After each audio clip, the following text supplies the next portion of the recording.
fighting.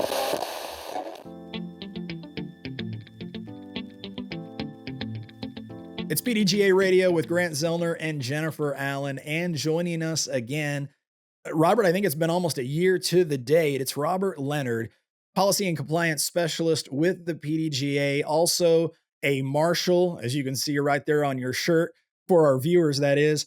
He is a rules expert, to be sure, one of several that I would trust most with a rules question when it comes to the game of disc golf. And Robert, you are here to explain to us the rule changes that are enacted officially now that it's 2024. Yeah. Yeah, absolutely. The rule book and the competition manual, the official rules of disc golf, I should say, the competition manual and the tour standards do get updated year to year. And the primary differences between those three things are the rule book is things that can happen whether you're competing in a sanctioned event or just casual play, anytime you play disc golf.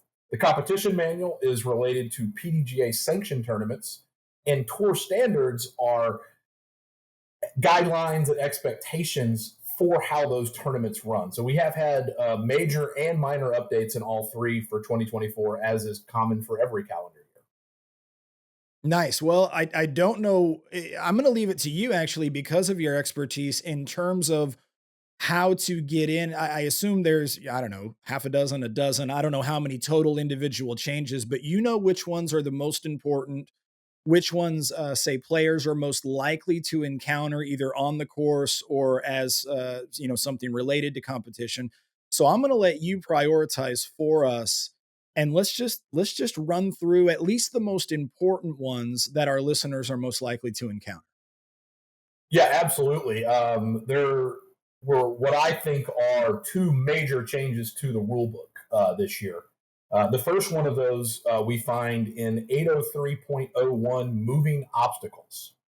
In the past, for a casual obstacle to be moved, it had to be in the player's stance. Now, any Ah, casual further from the target, from the front edge of the lie, is eligible to be moved. You'll hear a lot of people talking about this as clearing their run up. Why can't I clear my run up? That is now allowed as long as it is further from the target than the front edge of the lie. So if you're ever wondering when you're on the course playing, can I move this obstacle? You need to ask yourself three questions. The first one is the item dead and not attached to anything? So by definition, that is a casual obstacle, dead and unattached. The second item is it in contact with a playing surface? The most common example of the playing surface is the ground. And the third is the object further from the target than the front of my lie? If all three answers are yes, then you can move it without penalty. Dead, unattached, in contact with a playing surface, probably touching the ground, and further from the target. Um, if any of those three are no, not only can you not move it, you are subject to a one throw penalty. So, Um, Robert, if there is like a dead, separated, completely unattached branch that's hanging in some vines and you're underneath it, that cannot be moved, even though it's just like stuck in vines. That's correct because it is not in contact with a playing surface. So, for a casual obstacle to be moved, the rule does state that it has to be a place where you can place a supporting point. You obviously can't have a supporting point be up in the air and then, oh, there's my legal stance, because it happens to be, and then your other foot past the lie, right? So, that is why. So, it is those three things: dead and unattached, in contact with any playing surface, and then further from the target than your lie. I personally think, for our listeners, in terms of your everyday casual rounds, your weekend C tiers, this is the most impactful rule change for 2024. I do know that, and players have been extremely vocal about not liking the ability to move obstacles, not being able to clear the run up. And I applaud the rules committee for taking that feedback and coming up with a solution, because this was, like I said, to me, the thing that you're going to see the most commonly different is that ability to clear that run up. Yeah. I think from a player's point of view, we felt occasionally that safety concern when there was something in the way and we had to take more than one step. So, Yep, yeah. this is absolutely allowed now. The second one, which is the second major change, which has probably been the most talked about, at least in the social media circles, is the change to 808 scoring. In the past, we know that at least two scorecards had to be kept. Now, all players must keep score, and they must keep score for all members of the group, and they must all be submitted. Players refusing to keep score may be disqualified at the discretion of the tournament director. That is both for I don't want to keep score at all, or I didn't keep score for my group, or I just wrote down all threes for them because I don't care. All these silly things that could happen. Now, the two questions that people are going to undoubtedly ask about this is, so now I have to use my phone, and why was this change made? Well, the first answer about the phone is no, absolutely not. The competition manual in section 1.05 clearly states that the tournament director must provide a scorecard to each player in the group, digital or physical.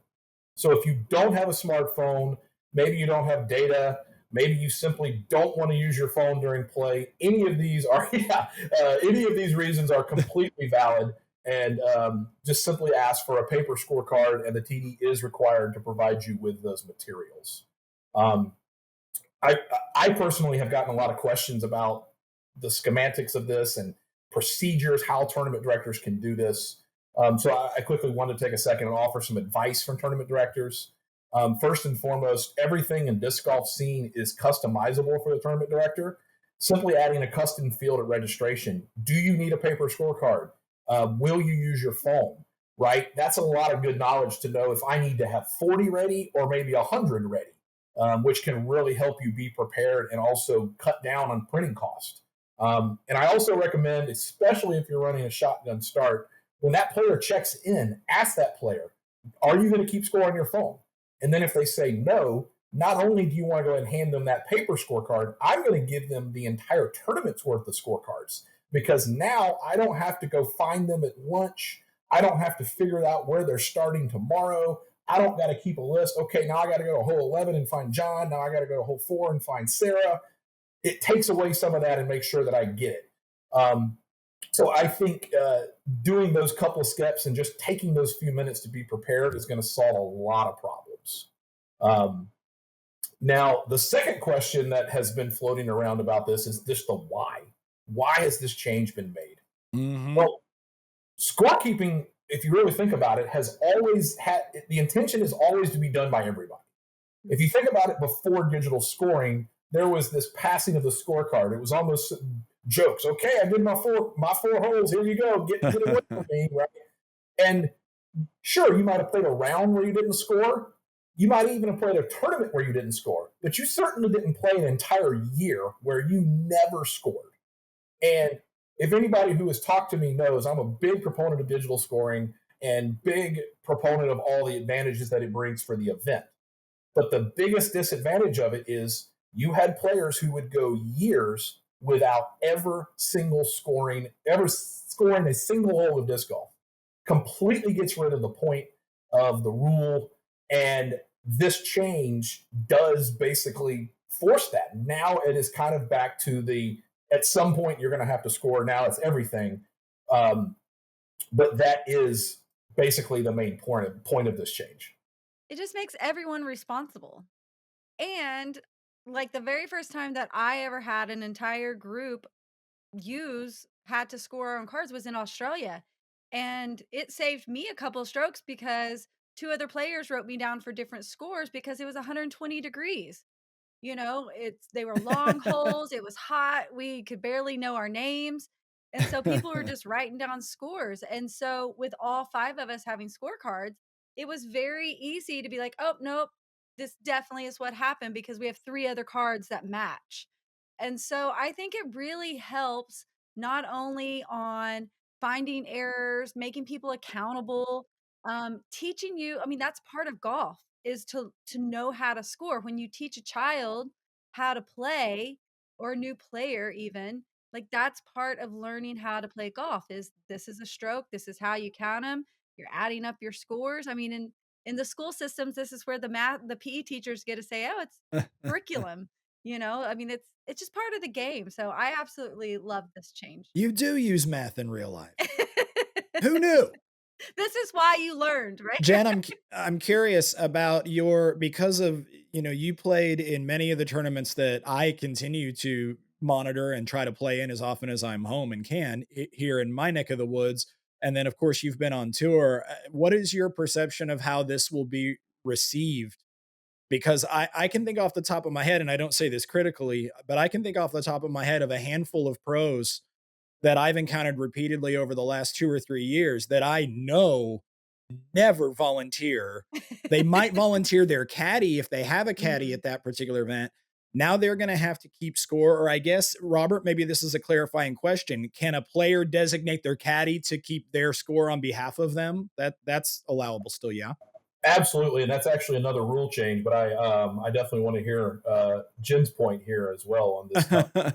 How are they gonna I take it, know Jen? even just the last several tournaments I played, this at the end of 23, people were already talking about it. Well, who's gonna keep score? You're all gonna have to next year. And I found that the women that I was playing with were actually kind of like ready and excited because I feel like most of us are used to being that player who's always keeping score. And so now we feel like it's kind of fair for everyone. So the women that I personally have played with, I feel like have been very excited and feel that it's pretty fair that we all have that responsibility. So we'll see. I know there will be some that do not like it. Well, and I know there are some players who almost go out of their way to not monitor either their own score or other people. It's like it's a psychological thing. That's They just neat. don't want to know. Yep. Right. And that's Yep. I was bringing that up because you've told me that to you. Yep. So, do you feel like you can still maintain that bit of Absolutely. sort of mental distance while still writing all the numbers Absolutely, down? because I keep the paper card every time. So I listen name by name, check, with the paper, I feel like I can personally make sure there's less errors because like I'm looking at the name, I'm writing the number as it's Mhm. said versus like accidentally bumping the wrong number. I just don't want to mess with it. And then once it's written down, like I'm not counting or adding or seeing anything. I'm writing it down and then I'm putting it away. So it'll be nothing different on that Okay. front. And what's so interesting is one of the cool features of the digital scorecard is you can turn that on or off. I'm the complete opposite when I can. I want to know, and Yep. my anxiety kicks in not knowing. and But that's such a great feature. That's actually one of the things I always hear about why digital scoring. I don't want to do it. Well, I don't want to see the scores. Well, you can toggle that on and off, and Yeah. actually defaults to off as well. But Grant, you really teed me up great on the caddy scoring. So a part of 808 scoring that is going to be seen as minor is a subtle little change. In the past, the rules said that as long as all players in the group were agreeable, that you could designate someone to score. Now you can only you or your designated caddy can score. So you can't say, oh, my friend is going to score, right? So if you're playing a tournament and your friend or your significant other is just hanging out and they say, "Oh, I'll keep score," they are now by rule a designated caddy, and now you're responsible for their behavior. So let's say you're at a facility that allows you to drink, and they are just walking around watching you have a beer. Well, that's not somebody you want to score because even with legal, Yeah. So just a little nuance there, and there's a lot of reasons why it always felt kind of weird that I could just get my random friend to score an official round. So this adds a little more professionalism as well. And the final change within scoring is that the two-stroke penalty for incorrect scorecard that is now only applicable to yourself. So Ooh, I like that. if I'm keeping score for our group, which I have to, and I misadd Grant's score, let's say Grant shoots a 54 and I write down 55, but Because of Grant, course you would. yes, of course. The few times that we've played, for the record, I don't need to cheat to beat you. I'm going to go ahead. Yeah, Uh-oh, you're gonna uh-oh. you're gonna put it down higher for me every time. Yes, no, but all jokes aside, and then Grant correctly turns into 54. He is not penalized. And I think this is something that the rules committee always wanted to do. It always felt kind of weird that maybe Jen could get penalized because I made a mistake, but then how Right. do you do it? But with now everyone keeping score, you can now have that. And tournament directors really want to know here that you don't have to add, if you've got 90 players, you don't have to add 90 scorecards, right? if you got a fivesome coming in and everybody agrees, you just check one of them and you don't really need to do that. You really only need to make sure that everybody's, it's adding up correctly. And then when there's a discrepancy, then you kind of check and see what's going on. Yeah. Robert, I'm going to phrase this very carefully. Can you get penalized if you make an error on me? Yeah. Or are you only penalized if you make an error on yourself? It is only on when you make an error on yourself. Right now, I can technically be disqualified if I am clearly just writing down a 37 for you on or something ridiculous where I'm basically overtly not trying to keep score correctly. But if I misadd your scorecard, Grant, and I'm writing down, let's say you get 18 threes and I turn it in as a 55, I am not penalized and you are not penalized. Okay. So if someone's trying to be unfair, aka cheat, and they are writing down wrong scores for people, they're not going to be penalized as long as those players have their score correctly? Yeah, this is kind of the some gray area and some discretion of the tournament director, right? There's not that immediate penalty, right? In the past, we didn't care why it happened. This is not right, +2, have a good day, right? Right. Now there's a little bit of investigation. Was this intentional? Were you trying to be deliberate? Were you trying to deceive? And then that's when it kind of gets into the failure to keep score, which is now disqualifiable. So I think a lot how the foot fault rule changed a couple of years ago to where it was an automatic penalty, but the lie got larger, so it became a more severe penalty, but harder to commit. We're kind of in that same thing where scoring errors are now much harder to commit, but when they happen, they're much more severe. Got you. I see. And it seems to me like there's a bigger mechanism now because, to Jen's point, mistakes happen if it's 120 degrees and your pencil is melting as you're trying to use it. There's a certain amount of grace for, oh, yeah, I heard you wrong. Yeah. But by the time we turn it all in, everybody's number's correct and we're all still, And in theory, right, the other 2 or 3 people in your group should have got it correct, right? Okay, 4 people say it's a 3, 1 said it's a 4, right? The other kind of minor changes that are just worth noting is that if there is a single line that differentiates an OB and a hazard area, that line is now considered OB, not the hazard area. This is one of those that's a clarification, not necessarily a change. But it does kind of answer that. This is one of those, like, it didn't matter what the answer was, it just had to be an answer. But this is unlikely to occur since a lot of events don't use hazards, and even when they do, they don't bump up to OBs, but a very important clarification. And the final minor clarification is that if you do have a player that is declared a provisional, either through appeal or because the group can't make a decision, and the lie is the same of either situation, the clarification is that you would only throw one shot and score both of them. The most likely scenario where this would occur is, let's say that you landed in a spot and you're unsure if that is a hazard or not, meaning your resulting lie, you're going to play from that lie regardless. It's just, am I throwing 2 or am I throwing 3 because of the penalty? So there was some confusion when this happened. Well, because it's a provisional, I got to throw 2 shots. But if you really think about it, it doesn't make a lot of sense. So now you would just throw 1 shot as if from the lie because this is my lie. You just don't know your score. You then report those scores, go to the tournament director, and then simply clarify which score is correct. So that is the summary of the rule changes. And I think it's time to transition into the competition manual if y'all are ready. Let's just keep it going. Oh, right. The first major change of the competition manual is that C tiers can no longer have mixed groups in round 1. It is very important to note. Let me back. What's a mixed group? A mixed group is when you just have maybe an MPO player, an FA2, MA40, an MA1, and MA2, right? In the past, this was allowed for round 1s of C tiers. There are two provisions to why this would actually be allowed. First of all, it's a flex start, right? You can't really control it.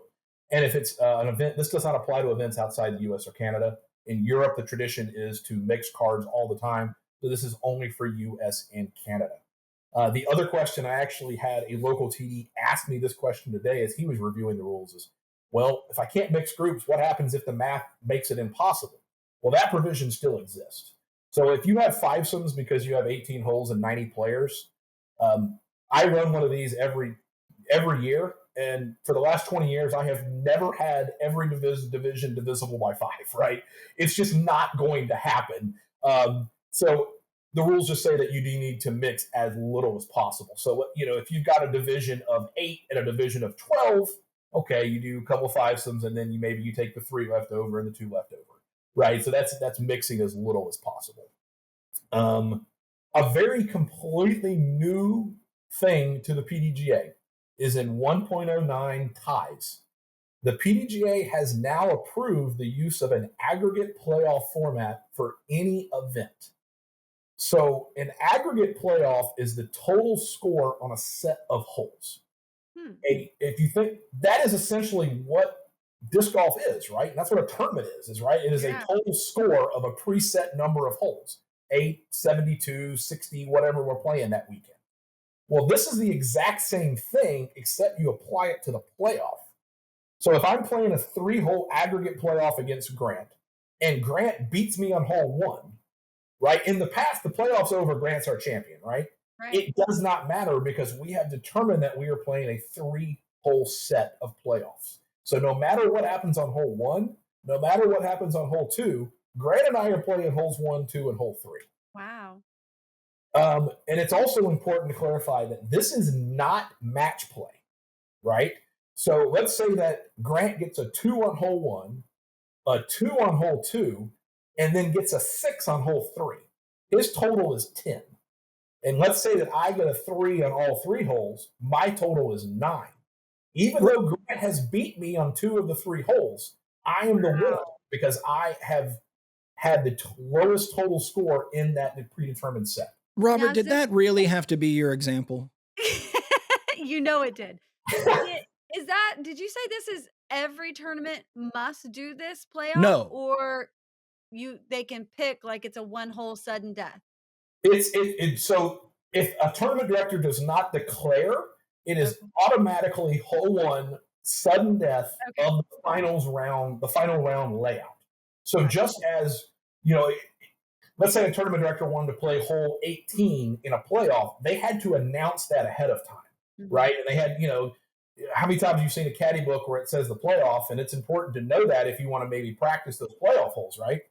In that same situation, this must be announced in advance, and it also the number of holes and which holes are being played and the format has to be announced in advance. Now, there are tons of little nuances, tons of rules, all the throwing order, what if we're tied. That's a 20-minute discussion. I don't want to bore the listeners with that. But any TD that is interested in running this format, the main 2 things that I will say is, first of all, read 1.09, make sure you understand all those nuances, and secondly, make sure that you do declare it in advance as that is required if you want to play that format. I personally think this is a great addition. I've always, felt a little weird that something like the World Championships has sometimes come down to a putt or a hole, so it is. I will be very interested to see what our major TDs and our majors committee and even some of the Disc Golf Pro Tour events, all the way down to my local C tier, which tournaments decide to do aggregates and which not, and then what holes do they choose. It's going to, I think, going to be really exciting especially for viewers on the tour. Yeah, I could see pros and cons for both, but I definitely think that it would take some getting used to people being like, oh my gosh, this is going to be so great because, you're used to that pressure of, okay, this is it, 1 hole, like this is the one that counts.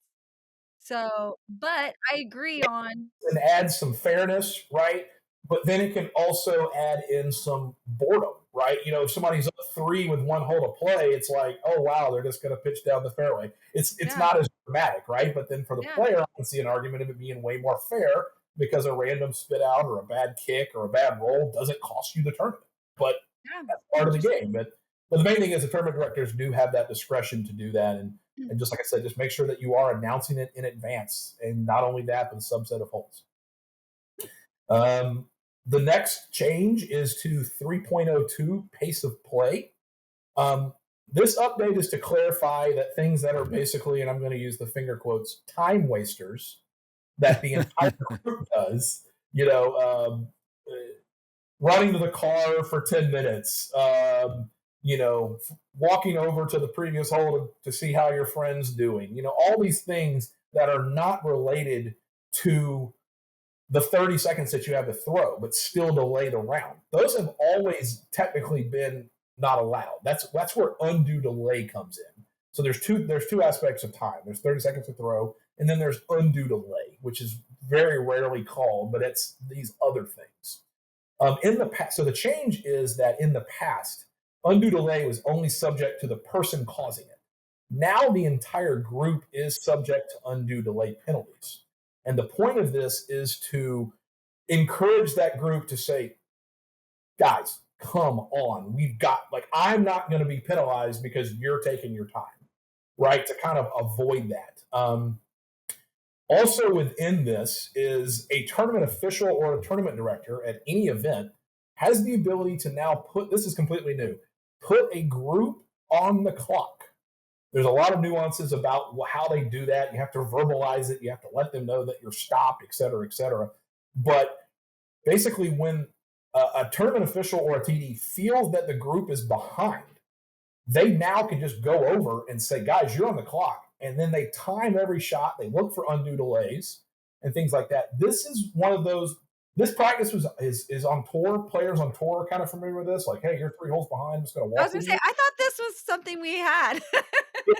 This is making this a very official process and something in the rules. And this is how the players know you're doing it. This is how the players know you're stopping. So all of that is found in 3.02. But again, this is a step in the right direction to not only hope having our players be making calls and self-officiated and trying to prevent problems before they're problems, but also improving pace of play, which is always a hot topic at any of them. Mm-hmm. So that's nothing new for us. I remember that last year. So this will be for all tournaments now, just not we started doing it on tour. I mean, there was, a lot of times people say in the rules, like, well, the rules don't say you can do this. And I'm always quick to say, well, the rules also don't say that you can't, right? So the rules never said that we couldn't do that. We just did it in effort to keep things going. But this is one of those where we kind of have made a rule out of a practice, right? This is something that we agree needed to happen. Now let's officially state how we would need to do this. The last major change, and this is one that I know Jen has heard about, is if you're playing an A tier or higher, so an A tier, a tour event, or a major, you must check in and be at the tee with your starter if you're doing tee times, right? If you're doing shotguns, this doesn't apply.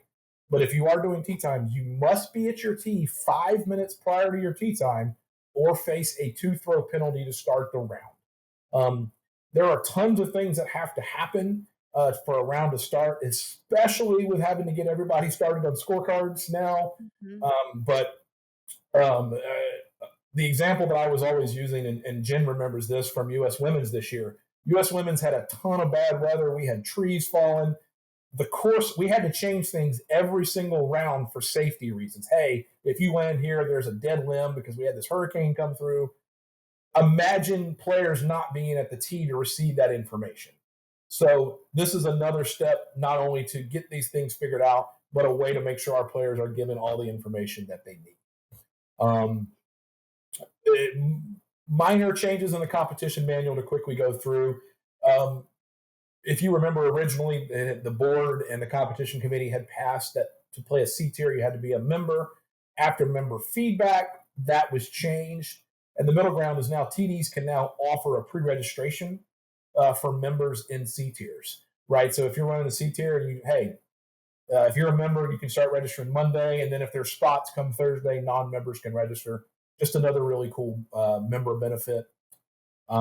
If an event has a stoppage of any kind, because sometimes it's darkness.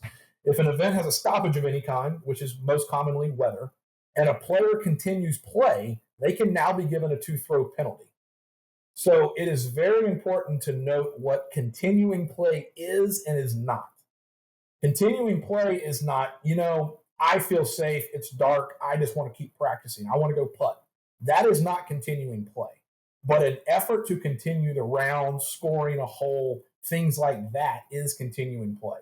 The most common time you're going to see this is, let's say that an event has had some bad weather and we have to stop the event for darkness.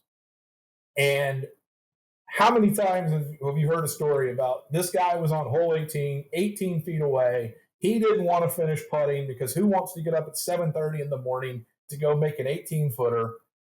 Who cares? The horn went off. We'll just putt and nobody will know.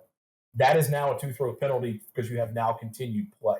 So for clarification, there is no finishing the hole rule, none of that. As soon as that horn blasts 3 times, the event is stopped, and if you continue play, you are subject to a 2-throw penalty. Now, Definitely Robert, might have seen a few people tap out before. yeah, Robert, so correct me if I'm wrong, or is there still a non-emergency stoppage of play? Because the way I feel like it used to be, and again, correct me if I'm wrong a lot.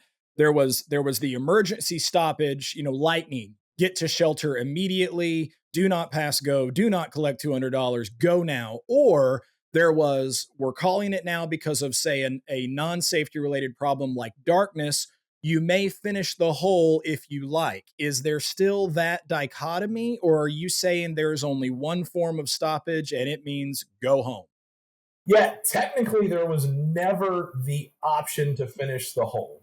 So any event that has happened was technically doing things incorrectly. Okay. Now, How a telephone game works. I swear this is the rule. No, I think we can do this. Well, and I think some tournament 3 times you're done.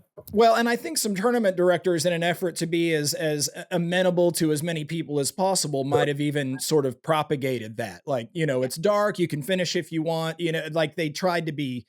And you're just saying that was never really a codified rule. There's a difference between doing something that I think may feel right and something that is arguably logical and what is allowed, right? And this is and we have had discussions about what if we had a non-emergency stoppage, how that would look. But imagine Northwood Black hole 12. Like, okay, everyone finished the hole. Okay, so now 6 groups start on hole 13 tomorrow morning. Right. It's just there's a lot of nuances here. And big shout out to our director of operations, Doug Bierkus, that told me that point. And when I was arguing against it, I said, Doug, you were exactly right. So I think that's something that in concept originally makes sense, but in practicality gets tricky in a hurry. Yeah. The last couple of one thing that I found interesting, a change, is the big update to tour standards. We also mentioned that those were there as well. Is that if you are running an A tier or higher, you have to, a term that I made up, the primary division, right? The open division for that anybody can play, right? If you must now offer both genders, right? So if I'm running an A tier, a pro A tier, I have to offer MPO and I have to offer FPO. If I'm running an AM A tier, I have to offer MA1, FA1. And Masters A tier, I have to offer MP40, FP40, MA40, FA40. And that's a move to support our underserved divisions, FA40, things like that. We don't want to ever have an event where we say, look, women, you can't play because we're not or to push them into another division. Exactly. And any amateur woman can play FA1, any pro woman can play FPL, right? Mm-hmm. The last thing in this whole process is that probably could have an entire discussion itself, is a brand new section of the competition manual, 4.0.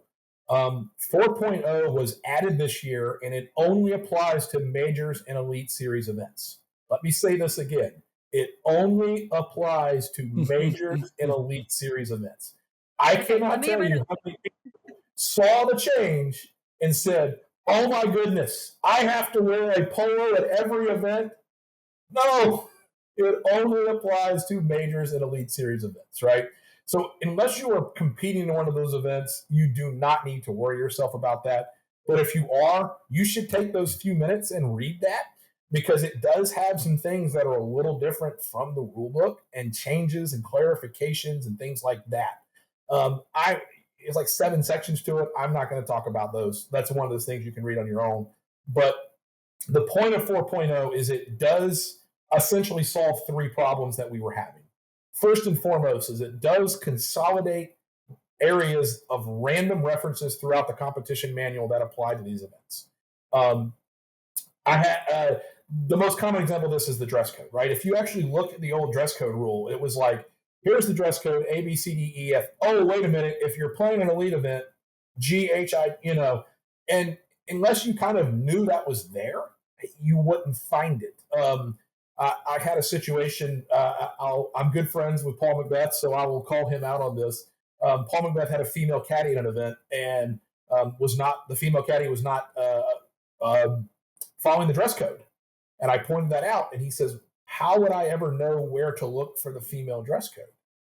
And I started thinking about it. Was like, well, if you didn't know, right? So what this does is this does allow one spot. Hey, read 4.0. This is where all those changes, right?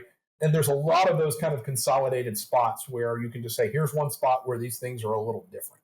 And then the second thing is that this addresses issues that are very, very critical, and things that are happening on tour and majors, but are not applicable to 99.99% of our events, right?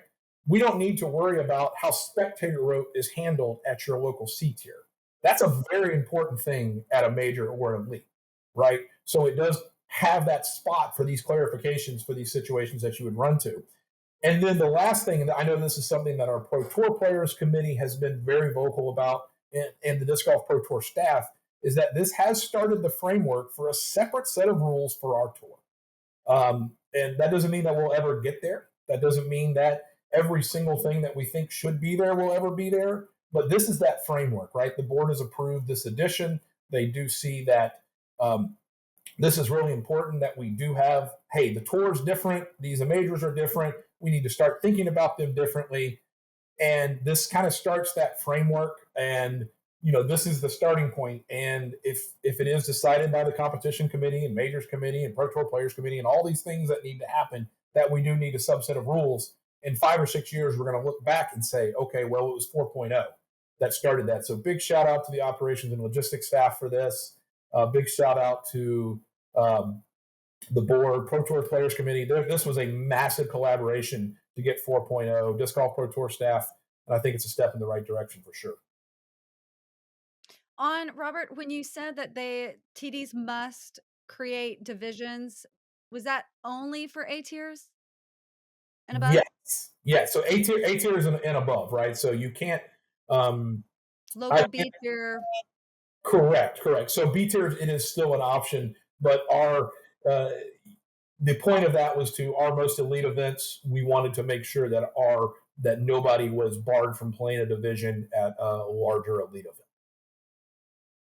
And that's all I got, folks. I was going to say, we're going to get to a point here where you're going to pull a Porky Pig and you're going to be done. And we now have to process, and we have to, and thankfully it doesn't sound like we have just all that much to process. And I appreciate that you gave us the rule book numbers, which for those watching and listening that heard Robert, saying 8.0.1B and all that, those are rulebook references. If you've never encountered the PDGA rulebook, it's available at pdga.com. It's also available on the PDGA app, which I definitely recommend that you put onto your phone, because then the rules can be at your fingertips on the course.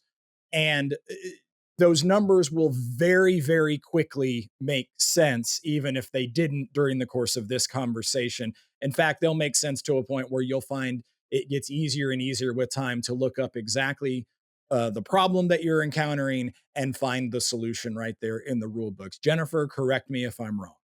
I will never know the numbers, but yes. You don't have. Yeah, I will never be like, I'm sorry, you're violating 1.725. No. No, I'm not suggesting that you will memorize those numbers. I'm saying as a reference. It's a great point, because It's literally my job to know the rules, and I don't know the numbers, right? And that's okay. There's not that many, but Yeah, but the PDGA app not only has the rule book, but it has searchable rule books. I use that all the time because, for example, I might know undue delay, and I can type that in, but I don't. Okay, sure. I read it 15 minutes ago, and I already forgot where it was. Right, but that's my point, right? It always reminds me of those old cop shows where the cop comes in the room and is like, "You're in violation of City Ordinance 3.978," and the person's just like, "What did I? Huh? yeah, Really?" But exactly. anyway, the cop was reading the book right before he barged through the door to make sure he had the numbers memorized. Absolutely. Robert, thank you so much for doing that yourself and memorizing all these things for us before you talk to us today. We really appreciate that. No, this is now the second year in a row that we've done this. I promise we're going to do this next year. We're going to have to. The game keeps growing, and we keep getting the rules just sort of fine tuned. I think at this point, just constantly finding situations that need a little clarification, and I like the whole process of that. So I'll end this, Jennifer, by saying this to all of our listeners and viewers: be on the lookout later on in the calendar year. Typically, it's toward the fall. You'll have an opportunity to review any suggested rule changes and offer feedback. That's what happened this time around.